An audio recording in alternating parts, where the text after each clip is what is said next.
Hey guys, welcome to my YouTube channel. मैं आपका ऋतिक आरव। आज मैं आपको सिखाने जा रहा हूँ 5 एटीट्यूड में रिजेक्शन फेस एटीट्यूड होता है उसके बारे में। इससे पहले मैंने लर्निंग एंड लिसनिंग एटीट्यूड क्या होता है, पॉजिटिव एटीट्यूड क्या होता है, देन बिजनेस एटीट्यूड क्या होता है, इन तीनों का वीडियोस मैंने अपने चैनल पर अपलोड किया हुआ है। अगर आपने उन वीडियोस को नहीं देखा होगा तो डिस्क्रिप्शन में लिंक दिया गया है, आप उन तीनों वीडियोस को देख सकते हैं। तो दोस्तों, समय न गवाते हुए वीडियो को स्टार्ट करते हैं। Rejection face attitude. Rejection face attitude का मतलब क्या होता है? साफ साफ बोला जाए तो कोई भी पर्सन को आप बिजनेस में शामिल करने जा रहे हैं, ठीक है, और वो आपको अब आपका बिजनेस प्लान को देख करके वो बोलता है कि मुझे इस बिजनेस को नहीं करना है। मतलब वो रिजेक्शन का मतलब होता है कि साफ इनकार करना, ठीक है ना। मतलब उन्होंने आपके प्लान को देख करके क्या कर दिया, मना कर दिया कि यार मुझे नहीं करना है। वो कोई सा भी कारण हो सकता है, ठीक है। देन इस कंडीशन में आप उस चीज को फेस कैसे करेंगे, ठीक है ना, इसी टॉपिक पर बात करना है। सो गाइस, रिजेक्शन जब आपको लग रहा है तो मेरा ये मानना है कि उस टाइम पे आपको दुखी नहीं बल्कि खुश होना चाहिए। क्योंकि ऐसा होता है कि आपने जब बिजनेस को स्टार्ट किया है, ठीक है ना, तो उस टाइम पे सिर्फ आपने खुद का रीजन लेकर के स्टार्ट किया है कि मुझे फैमिली का बैकग्राउंड को ठीक करना है, मुझे अपने लाइफ को बेस्ट बनाना है, मुझे अपने फ्यूचर को सिक्योर करना है। बट उस टाइम पे क्या होता है ना कि आपने बिजनेस को स्टार्ट किया, देन बिजनेस करना जब शुरू किया, आपने लोगों को अपना बिजनेस प्लान दिखाना शुरू किया, देन कुछ लोगों ने आपको मना किया, तो वो भी आपका एक रीजन बन जाता है कि अगर मैं इस बिजनेस को अब नहीं करूंगा, सही से नहीं करूंगा, जल्दी से अचीवमेंट हासिल नहीं करूंगा, तो जो पर्सन मुझे बिजनेस को मना कर रहा है करने से, है ना, जो बोल रहा है कि यार मैं नहीं कर सकता हूं, तू करके दिखा तब मैं करूंगा, इसी प्रकार के बहाने देते हैं अक्सर लोग, या उनके माइंड में अक्सर यही सब चीजें चलती है कि इन सब चीजों में कामयाब होना लगभग इम्पॉसिबल बात है। ये पर्सन जो है मुझे इसने इस जगह पर बुलाया है तो उसके पीछे उसका खुद का कुछ रीजन होगा, खुद का कुछ फायदा होगा, जिसके कारण से इसने मुझे इस जगह पर बुलाया हुआ है। तो सिंपल इस जगह पर आपको नोटिस करना है कि यार मुझे जो है ना एक और रीजन मिल गया है इस बिजनेस को करने का। मैं इस बिजनेस को करूंगा और करके जो है ना सामने वाला पर्सन को दिखाऊंगा कि मैं क्या चीज हूं, ठीक है। ये आपका एक रीजन बनता है।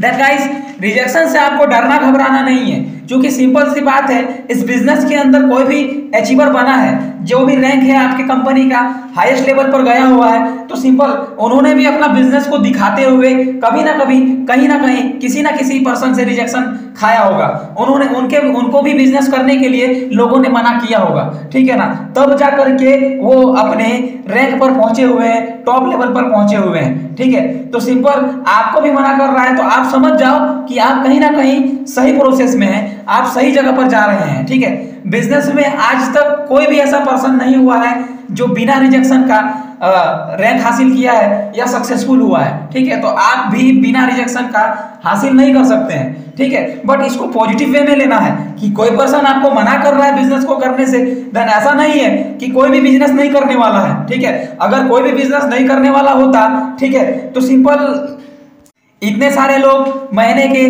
लाखों रुपया, हजारों रुपया नहीं कमा रहे होते। सिंपल आप लोगों को बस इतना ही समझना है कि कहीं ना कहीं लोग आ रहे हैं, बिजनेस प्लान देख रहे हैं, लोग ज्वाइन भी कर रहे हैं, लोग पैसा भी कमा रहे हैं। देन उन लोगों का जब काम हो रहा है, लोगों का जब बिजनेस हो रहा है, आपको उन लोगों को देखना है जिनका बिजनेस चल रहा है, ठीक है ना, बिजनेस हो रहा है, जिनके पार्टनर्स ज्वाइनिंग कर रहे हैं, ठीक है। देन आप उन सब चीजों को जब देखोगे तो आपके माइंड में भी एक चीज आएगा कि कहीं ना कहीं जब हो रहा है तो मेरा भी होगा। सिंपल तो आपको इन सब चीजों को लेकर के अपने बिजनेस में आगे बढ़ना है। देन आपको एक चीज हमेशा माइंड पे रखना है, ये चीज कभी भी मत भूलना कि आप बिजनेस कर रहे हो, ठीक है। बिजनेस कर रहे हो मतलब क्या है कि आपको प्रोडक्ट सेल करना है, समझ आ रहा है। देन होता क्या है ना कि आप अपने ग्राहक को अपना प्रोडक्ट सेल करने के लिए लाते हो। जैसे कि नॉर्मली हम ट्रेडिशनल मार्केट में कोई दुकानदार होता है जो वो दुकान खोल करके रखा हुआ है, ठीक है। देन ऐसा नहीं है कि वहां पर जब कोई जाता है, ठीक है, तो उसका सामान को जब नहीं खरीदता है तो वो दुकानदार जो है ना अपना दुकान को बंद कर देता है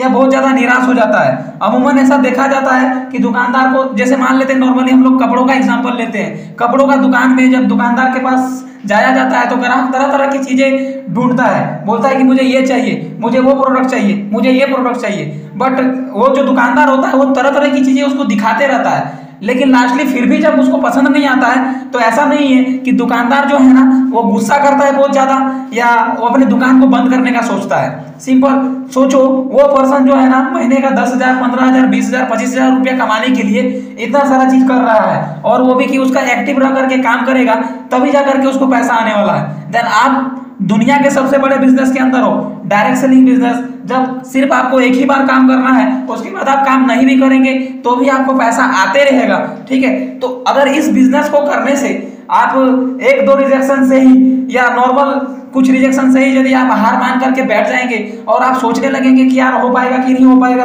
देन जाकर के यार आप क्या करोगे इस कंडीशन में। ठीक है, तो बिल्कुल भी ऐसा ना सोचे। आपको सिर्फ और सिर्फ आपका काम क्या है, लोगों को प्रमोट करना, लोगों को बिजनेस में प्रमोट करना, अपना बिजनेस दिखाना। ठीक है, करने वाले जिनको करना होता है बिजनेस, बस आपका माइंड में ये होना चाहिए कि आपको अपना 100% देना है। जो भी प्रोसेस आपको बताया गया है बिजनेस दिखाने का, लोगों को अपने बिजनेस प्लान में शामिल करने का, जैसा भी आपको सिखाया गया है, आपने सीखा हुआ है, उस प्रोसेस को पूरा करो, अपना 100% दो। 100% देने के बाद रिजल्ट जो है ना वो आपको मिलेगा। ऐसा बात नहीं है कि नहीं मिलेगा, रिजल्ट आपको मिलता है तो बहुत अच्छी बात है, और यदि आपको रिजल्ट नहीं मिलता है तो आपको रिजल्ट क्यों नहीं मिला, ये चीज सीखने का आपको वहां से मौका मिलने वाला है। ठीक है, तो रिजेक्शन जो है ना वो बिजनेस का पार्ट है, ये बिजनेस में आना बहुत जरूरी होता है। ठीक है, एक छोटे से बात से मैं आपको सिखाना चाह रहा हूं। मान लो आपके घर में आपकी सिस्टर है, देन सिस्टर को शादी करवाना है, ठीक है ना, देन सिंपल आप जाओगे उनके लिए जो लड़का ढूंढने के लिए, देन आप 10 घरों में गए, लड़का पसंद नहीं आया आपको, तो क्या आप 11वां घर में नहीं जाओगे, आपको जाना पड़ेगा। आप 10 नहीं 20 घर में गए, 20 घर में जाने के बाद भी आपके सिस्टर के लिए लड़का नहीं मिला, मना कर दिया कि नहीं मुझे शादी नहीं करना, क्या आप 30वां घर नहीं जाओगे।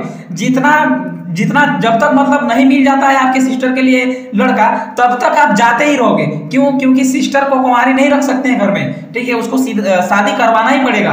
देन सिंपल सी बात है, आपको ये चीज याद रखना है कि ये आपका रीजन है, सिस्टर की शादी करवाना आपका क्या है, रीजन है। देन जाकर के आप हार नहीं मान रहे उस जगह पर, आप 10 घर जाएंगे, 20 घर जाएंगे, 30 घर जाएंगे, जब तक सिस्टर की शादी पक्की नहीं हो जाएगी तब तक आप जाते ही रहेंगे। सिंपल, सिस्टर की शादी लगवाना आपका सबसे बड़ा रीजन है। देन आपने बिजनेस को ज्वाइन किया है, ठीक है, बिजनेस को ज्वाइन करने का जो भी आपका रीजन है ना, जिस भी मामले में आपने बिजनेस को ज्वाइन किया, आपका घर का कंडीशन हो गया, आपके माँ बाप हो गए, आपके खुद का फ्यूचर हो गया, आपका खुद का लाइफ स्टाइल हो गया, इन सब चीजों को बेटर करने के लिए आपने जो भी रीजन से बिजनेस को स्टार्टअप किया है, इस रीजन को हमेशा आप अपने दिमाग में सेट करके रखें, इस रीजन को कभी भी नहीं भूलना चाहिए। ठीक है, देन बिजनेस है डायरेक्ट सेलिंग, लोगों का बिजनेस, देन लोग आएंगे जाएंगे, ऐसा नहीं है कि कोई नहीं करेगा। ठीक है, ऐसा नहीं है कि कोई नहीं करेगा, हर कोई नहीं करेगा, लेकिन ऐसा नहीं है कि कोई नहीं करेगा, कोई ना कोई करेगा, आपको बस वहां तक पहुंचना है। मैंने एक बात एक बुक में पढ़ा हुआ था कि जिस दिन आपने अपने इस बिजनेस में अपने आईडी लगाया हुआ है, उसी दिन से आपके साथ काम करने वाले लोग भी आपके मार्केट में ही है, आपके आसपास में ही है, बशर्ते आपको उन तक पहुंचना पड़ेगा। ठीक है, देन पहुंचने में आपको समय लग सकता है, देन आपको पैशंस के साथ काम करना पड़ेगा। आप काम करते रहें, देन आपको कभी ना कभी ऐसा कोई पर्सन आएगा जो आपके साथ में बिजनेस को करेगा, देन आप भी बनोगे और वो भी बनेगा। जिस प्रकार 100 दीप को जलाने के लिए 100 माचिस की तिल्ली की जरूरत नहीं पड़ती है, बस एक ही माचिस की तिल्ली क्या कर सकती है, 100 दीपों को जला सकती है। ठीक उसी प्रकार से हमारा जो बिजनेस है, उस बिजनेस में अचीवर बनना, ठीक है, अचीवर बनने के लिए जो भी चाहिए होता है ना, वो 1000 नहीं चाहिए होता है, कोई 1-2 ही होते हैं जो आपको उस जगह तक पहुंचा सकते हैं आराम से। देन रिजेक्शंस को फेस करें, आपको रिजेक्शंस फेस करना आना चाहिए, आपको उस लेवल का स्किल्स अपने अंदर डेवलप करना चाहिए। देन आप बुक्स पढ़ सकते हैं, सक्सेसफुल स्टोरी पढ़ सकते हैं, जितने भी लोग दुनिया में कामयाब हुए हैं वो बिना रिजेक्शन का कामयाब नहीं हुए, और रिजेक्शन आपको मजबूत बनाता है। नॉर्मली आप जो है ना रिजेक्शन हर एक जगह पर खाए हुए हैं। घर में जब पापा को बोलते थे कि मुझे दुकान जाना है, ये चाहिए वो चाहिए, तरह तरह की चीजों में आपको रिजेक्शन तो मिला ही है, आपका हर एक चीज पसंद से नहीं हुआ है। देन सिंपल इस जगह पर भी आपको रिजेक्शन खाने से डरना नहीं है, क्योंकि ये फ्यूचर का बात है। सो दोस्तों, इसी जगह पर वीडियो को समाप्त करते हैं। अगर आप लोगों को इस वीडियो में से कुछ भी सीखने को मिला है तो लाइक जरूर करना, कमेंट करना और अपने टीम मेंबर्स के साथ शेयर जरूर करना। और आपको डायरेक्ट सेलिंग बिजनेस से रिलेटेड कोई भी टॉपिक पर वीडियो चाहिए तो आप मेरे चैनल को सब्सक्राइब जरूर करके रखना। दोस्तों, मिलते हैं फिर एक नेक्स्ट वीडियो के साथ, तब तक के लिए धन्यवाद।